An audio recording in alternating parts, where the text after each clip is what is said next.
नगरपालिका द्वारा आज जो आयोजित कार्यक्रम હતો એમાં શહેરના નગરજનો, પૂર્વ કાઉન્સિલરો, માન્ય ધારાસભ્યશ્રી, જિલ્લા એસપીશ્રી તેમજ વિશાળ સંખ્યામાં આપણા શાળાના બાળકો તેમજ અન્ય નગરજનો આ સૌએ આજે બહુ બહોળા સંખ્યામાં ભાગ લીધો અને આ તિરંગા યાત્રાને ખૂબ સફળ બનાવી એ માટે હું તમામનો આભાર માનું છું। તેમજ આ વખતે જે તિરંગા યાત્રાની જે આપણી ટેગલાઇન છે કે હર ઘર તિરંગા હર ઘર સ્વચ્છતા એ ઝુંબેશમાં પણ નાગરિકોએ અત્યાર સુધી સપોર્ટ કર્યો છે। એવી રીતે ભવિષ્યમાં પણ નગરપાલિકા, મહાનગરપાલિકાના જે પણ આગળના આયોજન અને આગળના ઇનિશિયેટિવ્સ હશે એમાં ભાગ લેશે અને આવી જ રીતે સફળ બનાવશે એવી હું લાગણી વ્યક્ત કરું છું। એ સાથે જ ગાંધીધામની તમામ નગરજનોને હું આવતીકાલે 15 ઓગસ્ટે જે આપણે સ્વતંત્ર દિવસની ઉજવણી આદિપુર ખાતે કરવાના છીએ તે સાથે સૌને અભિનંદન તેમજ શુભેચ્છા પાઠવું છું।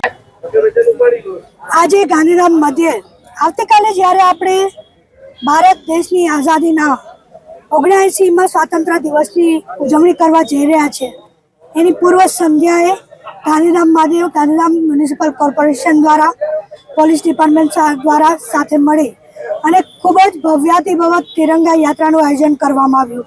આ તિરંગા યાત્રામાં અનેક લોકો, દેશપ્રેમીઓ જોડાયા, વિદ્યાર્થીઓ જોડાયા, પોલીસકર્મીઓ જોડાયા, બીએસએફ આર્મીના જવાનો જોડાયા, સર્વે નગરજનો જોડાયા। હું ખરેખર હૃદયપૂર્વક સર્વેનો ખૂબ ખૂબ આભાર વ્યક્ત કરું છું।